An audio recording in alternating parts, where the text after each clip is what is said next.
sebagai penonton bola, derby Manchester nggak boleh dilewatkan. Nah, dari seorang Bung Tio Nugroho, apa yang ditunggu ketika Man United berkunjung ke markas Man City tanggal 6 jam 11 malam 30 ya? Harapannya cuma menyulitkan Manchester City untuk menjadi juara aja.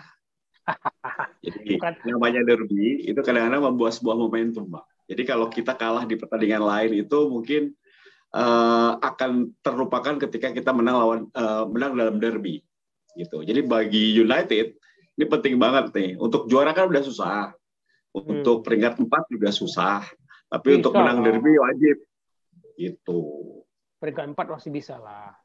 Bisa, tapi kan nggak mudah karena Arsenal masih simpan 2 pertandingan. Iya. Ya, masih ada kejutan-kejutan lah. Nah, kejutan apa yang ditunggu dari Tio? Kalau Spurs, Harry Kane, Antonio Conte bisa mengejutkan kita semua di markas City, Crystal Palace bisa mengejutkan kita di markas City, Tio nunggu kejutan apa di derby kali ini? Kejutan Bruno Fernandes yang bisa tampil bagus lagi. Kita ingat bahwa Bruno Fernandes bisa tampil bagus dalam 2 pertandingan terakhir. Nah, ini semoga dia bisa kembali seperti itu. Karena memang suka nggak suka, nyawa dari Manchester United saat ini adalah Bruno Fernandes. Jadi penampilan Bruno Fernandes. Ronaldo datang, Bruno turun. Jadi nyawanya jadi ikut turun. Tapi justru kalau Ronaldo dicadangin bagus mainnya, Bang, United. Jadi kejutannya lebih kepada performa Bruno ya? Ya, karena yang bisa merubah situasi pertandingan di Manchester saat ini adalah Bruno Fernandes. Jadi menurut gua terlepas dari segala kekacauan yang ada di United saat ini, Bruno Fernandes itu bisa memberikan Elanga gol, bisa memberikan Jadon Sancho gol, bisa memberikan Ronaldo gol. Jadi kuncinya dia. Bisa beri Fred gol juga, gitu kan? Ya, betul sekali.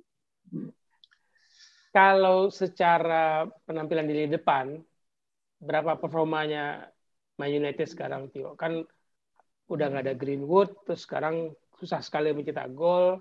Di partai terakhir kan susah sekali mencetak gol. Kesannya Ronaldo berapa terbuang gitu. PR rapornya berapa di lini depan? Untuk lini depan United nilainya 7 kali, Bang ya. Tinggi dong. 7 kan. Karena justru yang cetak gol kan bukan striker. Ini ada pemain dari Swedia, Elanga, ini tampaknya menjadi satu harapan lah untuk pengganti Mason Greenwood. Nama Mason Greenwood di kalangan Manchester United dan juga di media Inggris nggak boleh disebutin sebenarnya. Cuman di sini boleh lah ya, Mason Greenwood ya. Mereka ada anti pokoknya. No, nggak boleh nyebutin nama Greenwood. Sekecewa itu mereka akan kasus dari pemain muda andalan dari United sebetulnya. Nah, kalau dilihat dari pertandingan terakhir kan memang Jadon Sancho, Elanga itu menjadi 2 pemain sayap ya, meskipun ada Ronaldo. Tapi sepertinya sudah nggak terlalu Cristiano Ronaldo sentris lagi. Ini yang membuat United bisa perlahan tapi pasti menang, kemudian mendapatkan poin dan kembali di 4 besar. Kalau kita berbicara dengan Bung Wesley ketika di konten sebelumnya, itu masih terlihat bahwa bola semua diarahkan ke Ronaldo. Kalau Ronaldo susah pun dikasih ke Ronaldo. Ronaldo gampang dikasih ke Ronaldo, dan itu belum tentu masuk. Nah, sekarang sudah mulai sepertinya sih pemain seperti Fred berani cetak gol, muncul dari lini kedua, jadi sudah banyak opsi, lebih cair. Dan Rangnick tidak seperti yang diprediksi oleh banyak pihak ya, bakal takut sama Ronaldo nih, ternyata dia keras juga sama Cristiano Ronaldo. Oh iya, kasihan juga Ronaldo kan, kalau semua bola dikasih ke Ronaldo, terus nggak nyetak gol, terus MU nggak menang, ya kesalahannya bilang ya Ronaldo yang salah gitu kan, karena Ya, semuanya melayani Ronaldo gitu. Ya. Tapi City bukan tim yang tak bisa dikalahkan. Jadi sudah terlihat bahwa skema Pep sudah terbaca. Satu, kedua, pemain-pemainnya sudah mulai jenuh sepertinya. Jenuh dalam tanda kutip, mereka sudah terlalu lama bersama. Tidak banyak pemain baru di situ. Jadi mungkin itu menjadi kelemahan City. Meskipun City masih lebih baik dibandingkan tim lain untuk menjadi juara musim ini ya. Menurut gua, Bang. secara squad yang dimiliki, mau di apapun diganti, formasinya apapun juga kayaknya sama aja tuh.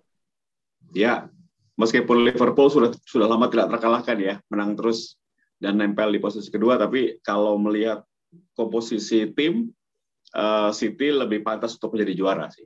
Tapi kalau bisa diganggu sama United, ini situasi akan berubah. Ini makanya apa yang diharapkan dari derby, jawabannya adalah memang performa Bruno Fernandes sama mampukah United mencoba menyulitkan City dalam perebutan gelar juara menghadapi Liverpool. Sebenarnya susah juga sih. Kalau menang City yang juara, kalau menang lawan City, Liverpool yang senang. Susah juga ini posisi dari Manchester United. Dua tim yang diuntungkan. Ya. Joke-nya dari fans Liverpool dan fans MU adalah, ayo MU pilih siapa lu yang menang. Serba salah kan? Masa nggak mau menang di derby? Tapi kalau ya kan? Tapi kalau kita menang ngalahin City, Liverpool bisa kucuk bisa ngejar City nanti. Ya, mau lihat siapa yang juara gitu kan. Sekarang kan bedanya 6. Habis Liverpool punya 1 pertandingan sisa. Jadi ibaratnya kalau memang United besok bisa menang 1-0 aja, berarti kan selisihnya jadi tinggal 3 ya. Dengan catatan Liverpool juga menang. Berarti bisa sama Bang poinnya gitu. Jadi memungkinkan untuk perubahan tim di papan atas di pemecah klasemen. Nah, coba Tio buka dulu jendela hatinya, coba tanya isi hatinya. Berharap pertandingan itu nanti seperti apa gitu.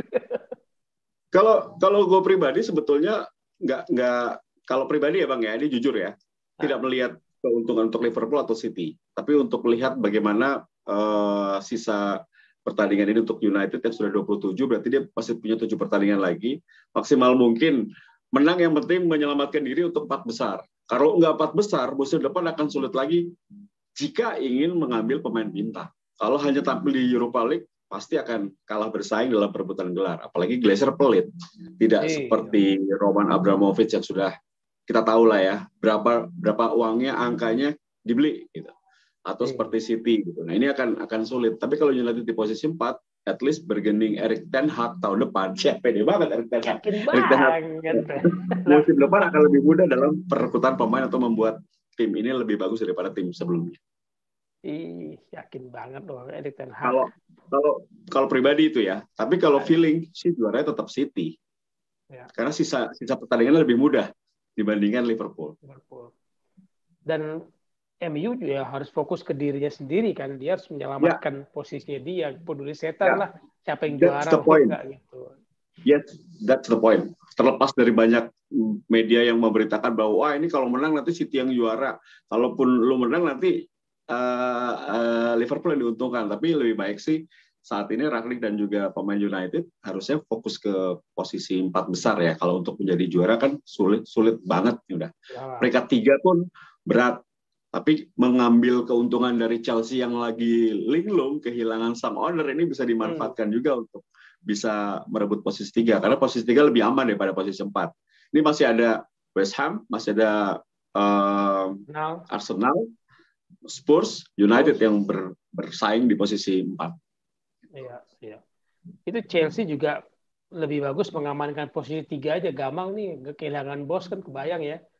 Kalau baca-baca berita, even N'Golo Kante bilang, waduh, ini pukulan berat bagi pemain, dan mereka tahu akan situasi ini akan membawa pengaruh ke strategi masa depan kan, soal gaji, soal strategi transfer, itu kan mempengaruhi.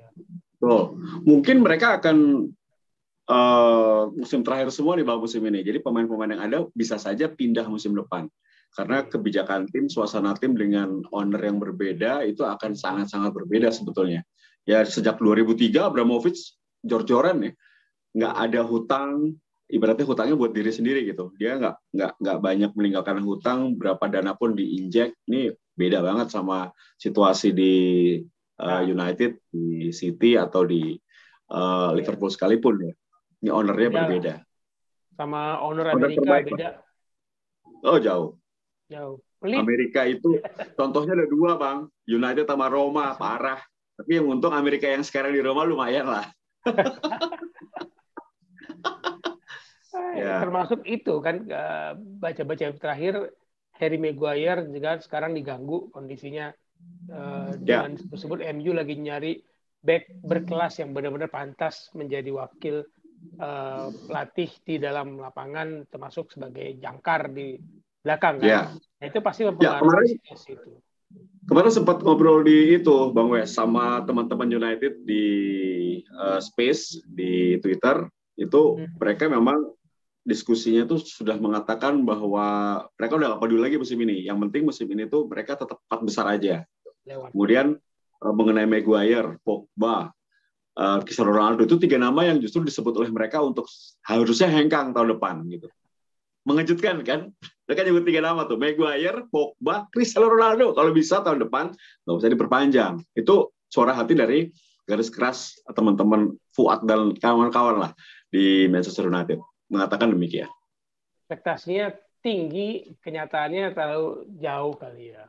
Ya, karena kita kan memang fans United itu terpaku pada masa lalu. Ya mirip-mirip sama Liverpool lah. Kejayaan di masa lalu yang saat ini beda banget situasinya bahwa sudah banyak perubahan lah ya. Bukan hanya tim-tim seperti Chelsea yang baru sejak 2003 bagus, kemudian City yang baru di awal 2000-an bagus, itu juga sekarang sepertinya berbeda dengan fans-fans United yang memang terpaku pada masa lalu, seperti fans dari Liverpool. Tapi itu kan hanya permainan di media saja, Bang. Kalau kita ketemu ketawa-tawa aja, gitu. Emang iya, faktanya adalah juara masa lalu. Itulah enaknya beritanya kan, gimmick-gimmicknya diolahnya begitu ramai. Semua tentang Manchester United itu menjadi viral pasti di media maupun di sosial media. Cuman emang harus diakui nggak mudah menggantikan posisi pelatih yang terlalu lama, lebih dari 25 tahun megang klub itu tuh nggak mudah. Dengan segala prestasinya, kecuali nggak ada prestasinya kan. Ini kan dengan segala prestasinya. Itu nggak mudah. Ya, tapi justru kalau kembali ke masalah derby, ini justru yang diuntungkan United karena tekanannya justru di City. City sedang peringkat 1, kemudian pasti dia akan diunggulkan karena bermain di kandang. Sedangkan United ini 2 pertandingan terakhir nggak pernah menang. Lawan Atletico juga hoki 1-1, kemudian lawan Watford juga 0-0. Nggak bisa cetak gol meskipun sudah nyerang 7 hari 7 malam. Jadi masalahnya memang di depan. Nah makanya tadi kenapa jawaban gue adalah Bruno Fernandes, karena Bruno Fernandes yang bisa mengalirkan segalanya. Terserah dia nanti ngopernya ke siapa. Nah ini tekanan ini jadi lebih mudah sebenarnya untuk United. Kalau seri nggak apa-apa. Kalau menang, syukur banget gitu. Bisa ngalahin City di kandang sendiri. Nah, kalau City harus menang, karena setelah ini mereka harus menghadapi lawan-lawan yang tidak dibilang mudah juga, karena mereka sedang ingin keluar dari zona degradasi kan. Dan misalnya melawan Palace, kemudian Brighton and Hove, Southampton yang lagi bagus. Belum juga mereka diganggu oleh jadwal lawan Sporting ya di Liga Champion, di mana gue senang banget lihat Bang Wes siaran lagi gitu. Mantap. Turun gunung. melihat penampilan City lawan Everton, ngos-ngosan dapat poinnya. Ya. Terus catatan City baru 3 kali kalah musim ini, tapi 2 terjadinya di Etihad Stadium. Apakah tidak terbuka peluang kemungkinan fans United mengatakan ini saatnya City udah nggak sekuat seperti dulu lagi? Boleh nggak ngomong gitu? Ya, jadi balik lagi ke tadi. Kalau gue lihat ini rotasi itu terlalu frontal dilakukan oleh Pep. Pep tuh kadang-kadang De Bruyne nggak dimainin, kemudian Gundogan nggak dimainin, kadang-kadang Rodri nggak dimainin, tiba-tiba mainin Mahrez, mainin Foden, sama mainin Bernardo Silva, terserah dia gitu. Jadi rotasinya tuh terlalu ekstrim menurut gua Bang, termasuk lini belakang, kecuali Ruben Dias ya yang selalu main. Kalau Laporte itu kadang-kadang cadangan, bahkan back kanannya tuh Walker bergantian dengan John Stone, kadang-kadang main gitu kan, John Stone di kanan gitu. Jadi ini kacau banget. Jadi kadang-kadang tuh kita main Fantasy Premier League jadi bingung Bang. Ini City nggak mau pakai lagi, nggak mau pakai Man City. Karena selalu dirotasi gitu. Wah, Belakangan yang ini gue pakai bagusnya adalah Sterling. ya kalau Sterling selalu main. Agak Ya. sering kan. Jadi intinya tuh justru dengan ada plus minus. Bagusnya mungkin buat biar timnya tidak lelah, semua main, banyak kedalaman squad dipakai semua. Tapi keburukannya kadang-kadang nggak konsisten menghadapi Everton aja mereka cuma 1-0 kalau nggak salah pakai 1-0 ya. Itu pun Iya, gol dari susah. Foden, itu pun di akhir-akhir pertandingan. Karena Beda kesalahan dengan di City mulut dulu gawang. bisa menang 5-0, 4-0 udah pastilah lebih dari 2 gol pasti. Kalau musim ini kayaknya mereka mepet-mepet gitu 1-0 terus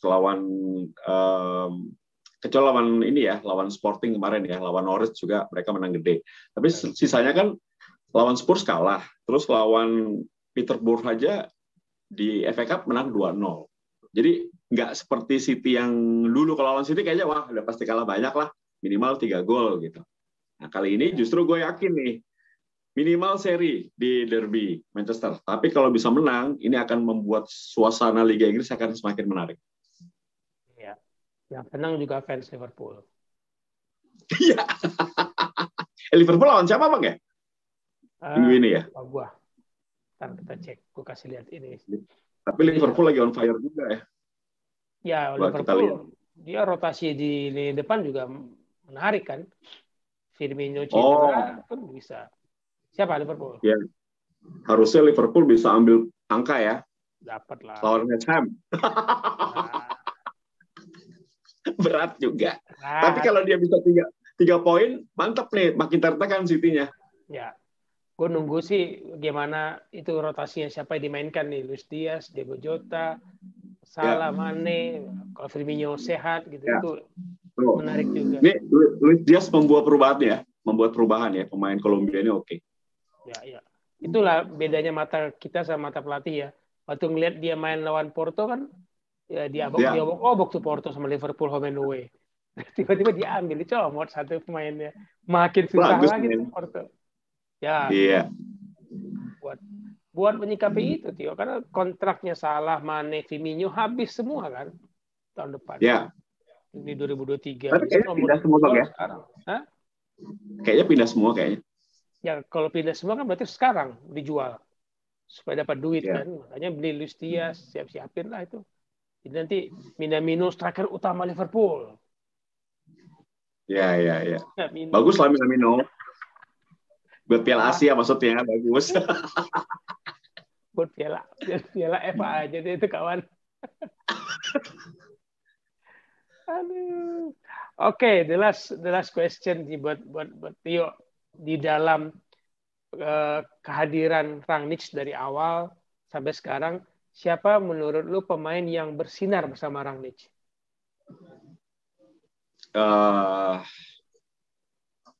Sebelumnya bersinar ya. Mungkin kalau gue rada beda nih. Jadi gue lihat bahwa pemain yang paling bersinar adalah David De Gea malah di bawah pelatih baru. Ini kalau bukan David De Gea, mungkin United tuh kacau balau. Karena memang sinergi kalau kita lihat tuh selalu dari match ke match Manchester United, ini sangat nggak nyaman banget nonton United. Ya elah kehilangan bola, ya elah passingnya ngaco.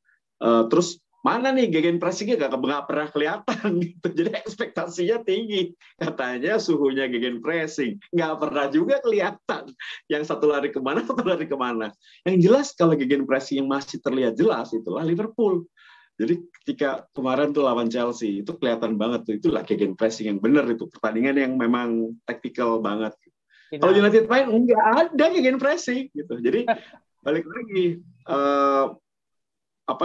pemain yang menonjol menurut gue ya David De Gea bang, sama justru pemain-pemain yang baru ya kayak Elanga dan Sancho dia udah mulai menunjukkan kapasitasnya. Tapi kalau yang ditanya paling menonjol David De Gea, meskipun selalu kebobolan, tapi penyelamatannya banyak banget. Nah itu di tim Fantasy Premier League gue juga poinnya juga oke. Karena banyak sekali penyelamatan, meskipun ya itulah selama masih ada Harry Maguire itu, selama masih ada Paul Pogba, itu pasti United pasti kebobolan. Ada juga istilahnya tuh Tio, selama ada Harry Maguire, David De Gea akan jadi bintang. Betul. Karena dia harus nyelamatin. Tapi gue juga heran loh Bang, waktu minggu lalu itu gue ngobrol sama teman-teman di Space itu, serempak loh, dari ratusan orang yang berdiskusi di situ, kebetulan pembicaranya ada 10 ya, 10 orang. Itu sepakat bahwa 3 nama itu harus out gitu. Kalau gue pribadi, karena gue pecinta Cristiano Ronaldo, gue setuju dengan 2 nama aja ya. Dalam arti, Maguire, yes, setuju. Pogba, yes, setuju. Dari 2 musim lalu juga setuju sebenarnya kalau Pogba keluar. Nah, Cristiano Ronaldo ini masih bisa digunakan dalam arti untuk menjadi mentor atau ikon lah untuk bisnisnya gitu. Tapi kan masalahnya, berani nggak pelatih membangku cadangan dia? Kan dia ngoceh terus. Jadi situasi malah jadi nggak enak. Nah, itu jadi si malakama. Jadi teman-teman memutuskan udah CR7 out juga deh. Itu ke Roma kek atau kemana kek gitu kan. Itu mau protes dia. Atau Ronaldo jadi asisten pelatih, kayak Pep menawarkan Fernandinho kan, supaya nggak cabut tuh Fernandinho, lu jadi asisten sekalian, jadi tetap berada di tim, sosoknya ada, marketing suka, tetap ada Ronaldo di situ, dia kan buat tiket kan, buat jualan, buat bisnisnya, tapi dia lebih banyak membantu pelatih, entah siapapun pelatihnya nanti ya. Bang Wes, kalau boleh gue balik bertanya. Nih sekarang gue ambil alih acaranya. Bang Wes, kalau menurut Bang Wes, apa yang menarik dari Derby Manchester di pekan ke-28 dan siapa yang dijagokan oleh Bung Wesley? Jadi kebalik gue ya. Gue asli melihat soal tactical game. Bagaimana Pep Guardiola dengan varian-variannya yang sudah mulai kebaca tadi ya.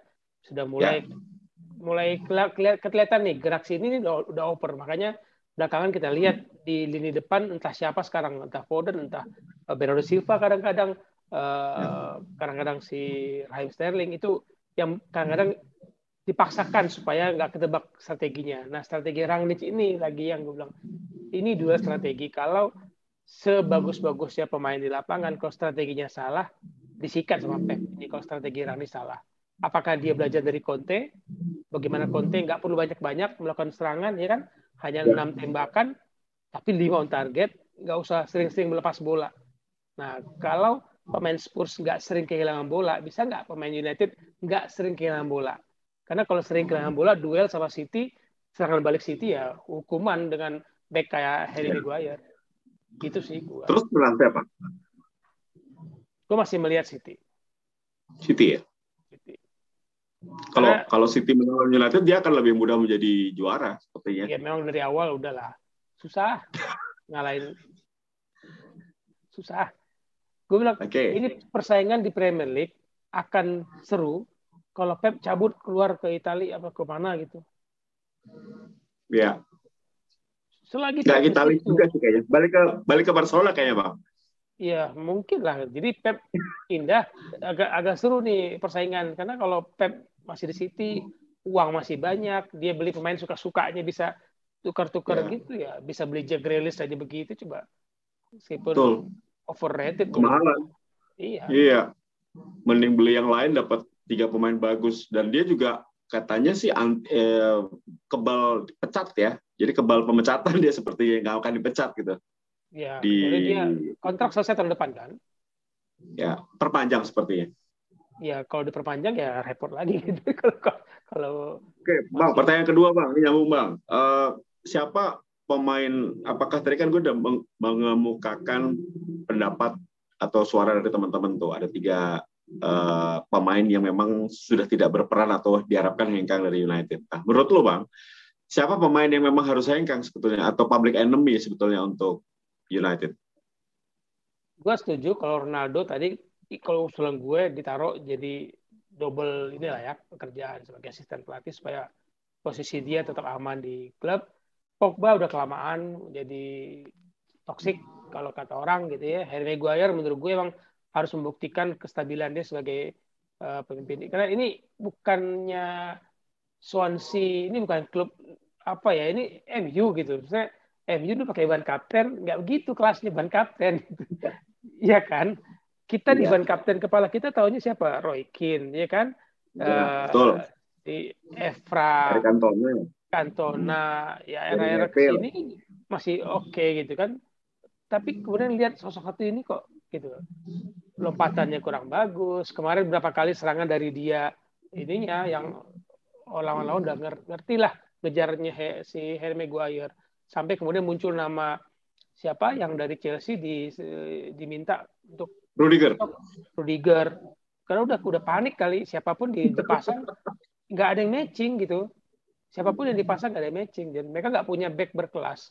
Membeli pemain yang gampang cedera dari Madrid ya resiko lu gitu loh, membeli pemain gampang cedera kan. Dan satu lagi yang menurut gue adalah yang harus membuktikan kepantasan dirinya bermain untuk MU adalah Rashford. Dia harus membuktikan bahwa dia disebut-sebut calon bintang. Attitude-nya harus diikuti dengan prestasi di lapangan. Gaji ikuti dengan prestasi di lapangan. Kalau gue itu. Ya, oke. Kalau menurut gue mungkin Van Dijk ya cocok di United pas.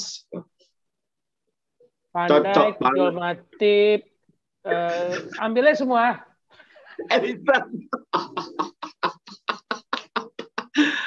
Oke, jadi menurut Bang Wesley kabar bahwa Erik ten Hag ini juga cocok nggak buat ini terakhir nih buat dari pertanyaan dari gue, apakah Erik ten Hag itu sosok yang tepat untuk berada di United? Karena kita tahu Erik ten Hag itu biasa dengan pemain muda, suksesnya bersama dengan Ajax, belum tentu dia bisa memegang tim-tim dengan banyak permasalahan seperti Manchester United dengan supporternya yang terlalu ekspektasinya tinggi ya. Kembali kepada deal sama owner, mereka punya visi sama nggak gitu?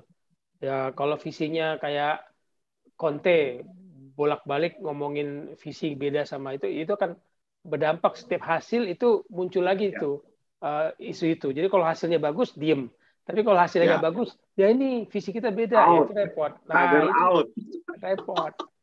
Kalau visinya MU setiap musim adalah juara, nggak ada visinya MU musim depan lah juara, nggak bisa. Setiap musim harus ada gelar juara. Dan itu 4 besar nggak ada, harus juara. Makanya muncul isu terakhir kan Ancelotti. Nggak ada ya. Kalau gue nggak cocok Bang Ancelotti. Enggak. Karena mau juara kan nih. Itu nggak cocok tapi bener. Lebih meyakinkan seseorang yang baru lah kayak Pochettino atau Erik ten Hag lah ya. Mancini sudah utang lah ya. Kalau Pochettino sama Ten Hag berarti memang harus sabar membangun tim sama seperti kayak Chelsea atau Arsenal, sabar. Itu harus disampaikan kepada publik kan. Maksudnya kalau langsung pengen juara ya, musim depan langsung pengen juara tuh Ancelotti pilihannya. Ya, yang tersisa yang katanya lagi heboh di Madrid kan. Ya, Ancelotti. Dan Ancelotti temenan sama Sir Alex. Jadi bisa jadi masukan dari Sir Alex. Ya. Gitu. Ya, siapa tahu pemain Madrid ada yang dibawa. Bawa aja semuanya, 3 jenderal itu. Toni Kroos ya. Iya, Casemiro sama Luka Modric. Luka Modric ketuaan lah. Iya, terus mereka pindah ke MU, terus Real Madrid tutup. Nggak ikut kompetisi. Dan Real Madrid mau ikut Super League. Oh, Super League ya jadinya, bukannya Liga 1. Liga 1 Super League. Ya. Mereka mau ngerasain gimana wasit berkelas di pertandingan gitu di Liga 1. Oh iya. Siap. Oke, Bung Tio, thank you banget bincang-bincang kita. Kita tunggu derby. Lain kali kita ngobrol. Kita masih nonton. Kita pokoknya akan sering muncul berdua membahas yang berdaging pokoknya. Kita masih punya utang ngomong Roma. Ingat, kita masih punya utang ngomong Roma. Siap. Okay, siap. Thank you. Siap. Thank you, Bu Wesley. Ya, bye.